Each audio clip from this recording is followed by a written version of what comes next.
Mo kí gbogbo èèyàn tó ń gbọ́ mi níbikíbi tí ẹ bá wà. Orúkọ tèmi ni Dr. Ọlálékan Sàlámì, Aláàfin Ìṣẹ̀ǹbáyé. Èmi a máa sọ pé erin kọjá gbígbé, àjànàkú kọjá rúrù, àjànàkú kọjá mórí nǹkan fìrí, bá a bá rírin, ẹ jẹ́ ká sọ pa rírin.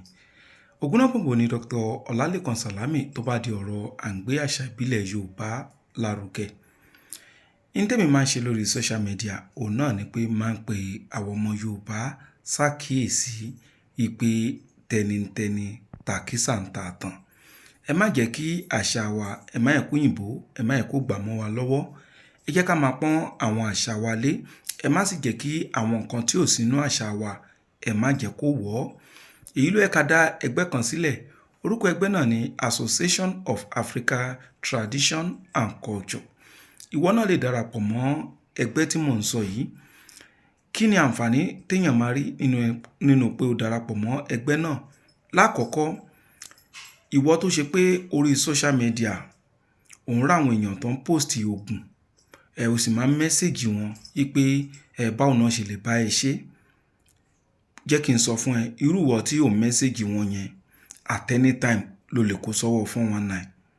Àti pé ọ̀pọ̀lọpọ̀ àwọn tó ń post oògùn sórí social media náà, pàápàá lórí TikTok, wọ́n post oògùn kò túmọ̀ sí pé oníṣègùn ni wọ́n. Ẹlòmíì wà tó ṣe pé in tó gbọ́ lẹ́nu ẹnìkan ní channel kan, òun náà lọ dá channel tiẹ̀ sílẹ̀. In tó gbọ́ yẹn lòun náà máa sọ ń bẹ̀. Ẹ mọ̀ pé ọ̀tọ̀ làwọn tó ń gbọ́ níbi tóun ti gbọ́ yẹn, ọ̀tọ̀ làwọn tó máa gbọ́ ìgbà tóun náà tuntun sọ yẹn. So wọ́n wá rò pé mo ti gbọ́ kíní yìí rí, mo ti gbọ́ kíní yìí rí, ó dà pé iṣẹ́ gidi lẹ́ni yìí sọ. So irú àwọn bẹ́ẹ̀ ó pọ̀ lórí TikTok. Bẹ́ẹ̀ dẹ̀ ni wọ́n wà lórí YouTube náà. Pàápàá àwọn ọmọ kéékèèké, àwọn tó jẹ́ boys. Ìmíì wà tó bá ṣe ń ṣe content tó ń sọ oògùn, ẹ rí pé a máa jíwèé wò lẹ́gbẹ̀ẹ́ kan. Ìmíì dẹ̀ wà tó ṣe pé á dìdí gbéwèé dání, a máa ka ohun tó wà nínú ẹ̀ ni. Àwa náà máa message àbí ká máa comment tẹ bá fẹ́ bá mi ṣe ń kọ́. Ṣé ó sọ wọ́n pé òun mọ̀ ṣe ni? Òun náà kàn rí ìwé yẹn níbì kan ni, àbí kó jẹ́ pé bẹ́ẹ̀ nìkan ṣe ń sọ lòun náà ń kọ́lẹ̀. Ẹ rí pé ọ̀pọ̀lọpọ̀ wọn èròjà tí wọ́n bá fẹ́ dárúkọ náà wọn kì í rí pé dáadáa.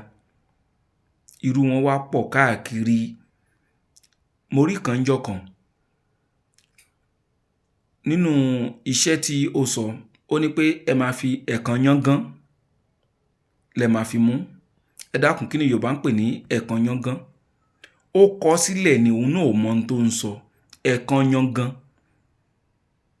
tó túmọ̀ sí ògì tí wọ́n fi àgbàdo funfun tán fi ṣe. Ṣùgbọ́n gbà tí ò mọ ohun tó ń jẹ́ bẹ́ẹ̀, ó ní ẹ̀kan yángán náà máa fi lò ó. Yángán yẹn, yángán ló kọ, ṣùgbọ́n òun gan ò mọ̀. Ó túmọ̀ sí pé iṣẹ́ yẹn ó rí lórí Facebook ni. Ẹ mọ̀ pé tó bá pórí TikTok ló ti rí tó jẹ́ fídíò, a mọ̀ pronunciation, ṣùgbọ́n orí Facebook lòun náà ti rí ló fi kọ́lẹ̀. So ẹ má jẹ́ ká máa kó sọ́wọ́ 419.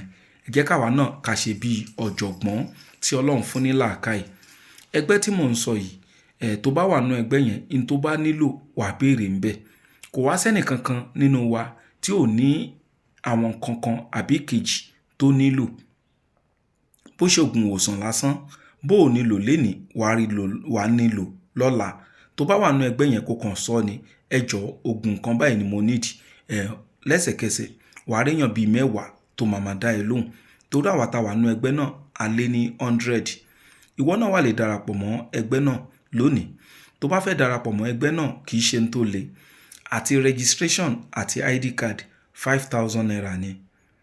Tẹ bá wò ẹ rí pé ID card lásán téèyàn bá fẹ́ ṣe á máa tó 5,000. So kí wá ní owó registration? Bẹ́ẹ̀ la ṣe máa ń ṣe bí ìgbà tá à ń gba àwọn èèyàn kan wá register lọ́fẹ̀ẹ́ ni. Owó ID card àti registration yẹn 5,000 ni.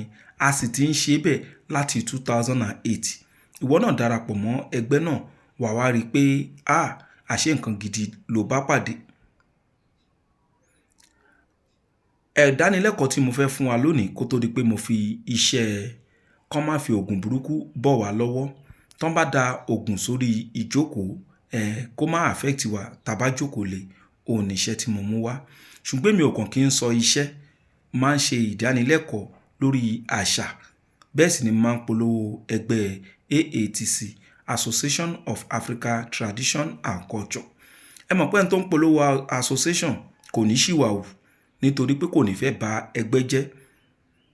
Ṣùgbọ́n èèyàn tó ṣe pé ó kàn fi iṣẹ́ lẹ̀ ni, ìkan tí ẹ wà a tún máa búra àwọn iṣẹ́ tó ń sọ òun náà ò ṣe rí o. Ìmí wà tó ṣe pé èròjà tó ń dárúkọ òun kò mọ̀. So ẹgbẹ́ tá à ń sọ yìí ò ní solution fún gbogbo irú problem báyìí. Ìdánilẹ́kọ̀ọ́ tí mo fẹ́ ṣe fún wa lónìí ni pé ẹnìkan bi mí pé òun máa ń gbọ́ pé ìṣẹ̀ṣe àṣà Yorùbá pàápàá jùlọ odù Ifá ó sọ̀rọ̀ nípa Jésù, òun náà ló ń jẹ́ ẹ̀là. Ẹnìyẹn bá bi mí, ṣùgbọ́n mo láyọ̀ láti sọ fún wa pé kò sí nǹkan kan tó ń jẹ́ bẹ́ẹ̀. Kódà generation wọn kò papọ̀ mọ́ra wọn, ṣùgbọ́n táwọn èèyàn tán bá ti fẹ́ sọ̀rọ̀ ní online kò sí ní tẹ́lòmí ò lè sọ. Ìtàn ẹ̀là ó ti wà more than 2000 years ago. Kódà ó lè ti wọ 5000 years. Ọ̀rọ̀ Jésù dẹ̀ rèé 2026 péré ni. So ìgbà tí wọ́n fi ọgbọ́n tòyìnbó tán fi brainwash àwọn bàbá wa ní ilẹ̀ aláwọ̀ dúdú, táwọn náà gbà fún wọn ní kàtìkàtì yẹn bẹ̀rẹ̀ wípé Ifá sọ̀rọ̀ nípa ẹ̀là. Bẹ́ẹ̀ ni Ifá sọ̀rọ̀ nípa ẹ̀là lóòótọ́, ṣùgbọ́n kò papọ̀ mọ́ Jesus Christ, kò papọ̀ mọ́ra wọn, generation kan náà kọ́. Ṣùgbọ́n ọlá wípé gbogbo ohun tóyìnbó bá ti sọ àwa dúdú a kì í ṣèwádìí lé lórí, kàkà bẹ́ẹ̀ ojú rere òyìnbó la máa wá. So àwọn àgbàlagbà tán wá ojú rere òyìnbó láyé àtijọ́, àwọn náà sọ pé ẹ̀là ayẹ́pọ̀ náà ni Jésù, torí pọ́n sọ pé ìṣòro báyìí ní ìyá ẹ̀ ní kó tó bí. Ìyá tó bí ẹ̀là kì í ṣe Mariam, kì í ṣe Mariam. Ó dáa tó bá jẹ́ pé ẹ̀là òun náà ni Jésù, kí ló jẹ́ kó jẹ́ pé orúkọ ẹ̀là nìkan àti Jésù ló wà nínú ọ̀rọ̀ yẹn? Kí ló dé tí ò sí Òyígí ńbẹ̀? Gbogbo wa la mọ̀ pé Òyígí òun ni ìyá tó bí ẹ̀là. Ìjẹ́ Mary ni Òyígí. Ẹ̀yẹn bí àwọn tán bá sọ fún yín pé ẹ̀là ni Jésù, ẹ rí pé wọn ò ní sàn kankan mọ́. Orúkọ Jésù ló gbowó, ìyẹn ni wàhálà wa ṣe pọ̀. In tí mo fẹ́ sọ fún wa lónìí òun ni oògùn tó ṣe pé tó bá da nǹkan sórí ṣíà kò ní ràn wá. Bẹ́ẹ̀ dẹ̀ ni tó máa fi òrùka burúkú tó máa fi bọ̀ wá lọ́wọ́, kò sí ní tó máa ṣe wá. Báwo la ṣe ṣe iṣẹ́ yìí? Ẹ jẹ́ ká wá èso bòmùbòmù ẹyọ kan. A wá la èso bòmùbòmù yìí, a fi orí ọká ẹyọ kan a fi sínú ẹ̀. A wá gbé sínú ìsasùn. Ìsasùn kékeré èyí tó jẹ́ tuntun òun ló dà fún irú iṣẹ́ yìí. A wá mú odidi atare kan a fi sí lẹ́gbẹ̀ẹ́, ẹ jẹ́ ká jó. Tá bá ti jó, a lọ̀ kúnná.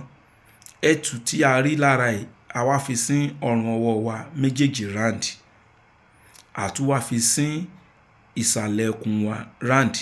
Pẹ̀lú àṣẹ Ọlọ́run, tán bá da nǹkan sórí ṣíà tá bá jókòó lé, àbọ̀n fi òrùka burúkú bọ̀ wá lọ́wọ́, kò sí nǹkan kan tó máa ṣe wá. Ẹ má gbàgbé pé tí ẹ bá fẹ́ darapọ̀ mọ́ ẹgbẹ́ tèmi ń polówó, WhatsApp number òun ni máa ń fi ilẹ̀, kì í ṣe calling number. Ẹ má call mi lórí WhatsApp náà, ẹ drop message ni. Àsìkò tẹ́yìn ń call ó ṣe ṣe kémi má ráyè, ṣùgbọ́n tẹ́ bá drop message àfarabalẹ̀ bára wa sọ̀rọ̀ dáadáa. Ibẹ̀ ni ẹ ti máa gba account number ẹgbẹ́ láti wọnú ẹgbẹ́ Association of Africa Tradition and Culture. Ẹgbẹ́ tó ní ID card ni, ẹgbẹ́ ta register lọ́dọ̀ ìjọba ni, kì í ṣe ẹgbẹ́ jìbìtì. Á dára fún wa.